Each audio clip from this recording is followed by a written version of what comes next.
नमस्कार. चला तर मग आज आपण पाहणार आहोत अतिशय साध्या सोप्या पद्धतीने खमंग आणि चवदार असा पातळ पोह्याचा चिवडा.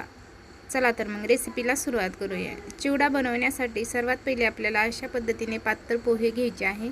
तर इथे मी अर्धा किलो पातळ पोहे घेतलेले आहेत. हे पोहे आपल्याला मंद आचेवर 2 टप्प्यामध्ये भाजून घ्यायचे आहेत. तर अशा पद्धतीने जर तुम्हाला पोहे भाजायचे नसेल तर तुम्ही उन्हामध्ये थोडेसे वाळवून घेतले तरी चालते. खूप छान असा चिवडा होतो. त्यानंतर पोहे भाजून घेतल्यानंतर मी त्याच कढईमध्ये तेल टाकून हिरवी मिरचीसुद्धा थोडंसं मीठ टाकून भाजून घेतलेली आहे. मिरची भाजून झाल्याच्या नंतर आपल्याला 1 वाटी शेंगदाणे खरपूस असे तेलामध्ये छान असे भाजून घ्यायचे आहेत. शेंगदाणेसुद्धा छान असे भाजून घेतल्यानंतर त्याच तेलामध्ये अर्धी वाटी सुकं खोबरं बारीक तुकडे करून मी सोनेरी रंगावरती खरपूस असं भाजून घेतलेलं आहे. त्यानंतर आपल्याला जेवढं खोबरं घेतले आहे तेवढंच आपल्याला काजू घेतलेले आहेत. तर काजूसुद्धा तसेच खरपूस असे भाजायचे आहेत. तर अशा पद्धतीने आता काजू भाजून घेतल्यानंतर मी इथे अर्धी वाटी इतका डाळवा घेतलेला आहे.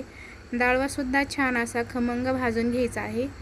डाळवा छान भाजून घेतल्यानंतर त्याच तेलामध्ये मी थोडासा कढीपत्तासुद्धा छान असा भाजून घेतलेला आहे. तर अशा पद्धतीने आपण कढीपत्तासुद्धा तेलामध्ये छान असं भाजून घेतलेला आहे. त्यानंतर आता मसाला तयार करायचा आहे. तर इथे मी घरीच मसाला तयार करून घेतलेला आहे. 1 चमचा साखर, 1 चमचा धना पावडर, चवीनुसार मीठ टाकून आणि 1 चमचा आपल्याला चिवडा मसाला टाकायचा आहे. तर अशा पद्धतीने छान असा मसाला तयार झालेला आहे. आता तेलामध्ये आपण मोहरी टाकलेली आहे.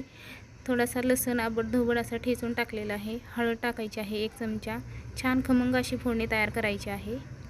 तर अशा पद्धतीने तयार करून घेतलेली खमंग अशी फोडणी आपल्याला पोह्यामध्ये टाकायची आहे. सर्व साहित्य आपण त्यामध्येच टाकलेलं आहे. त्यानंतर आता हे छान असं मिक्स करून घ्यायचं आहे. मिक्स करून घेतल्यानंतर पाहू शकता मस्त असा कुरकुरीत असा आपला पोह्याचा चिवडा झालेला आहे. आता हे चिवडा वरतून मी तयार करून घेतलेला मसालासुद्धा त्यामध्ये टाकलेला आहे. एकदम छान असा आपला पोह्याचा चिवडा तयार झालेला आहे. हा पोह्याचा चिवडा खायला खूप टेस्टी आणि चवदार लागतो. मग अशा पद्धतीची उन्हाळी सुट्टीमध्ये तुम्ही मुलांना एक वेळेस नक्की बनवून द्या. तर अशा पद्धतीने व्हिडिओ जर आवडला असेल तर लाईक, शेअर आणि सबस्क्राईब करायला मात्र विसरू नका. पूर्ण व्हिडिओ पाहिल्याबद्दल धन्यवाद. पुन्हा भेटूया अशाच एका नवनवीन रेसिपीमध्ये.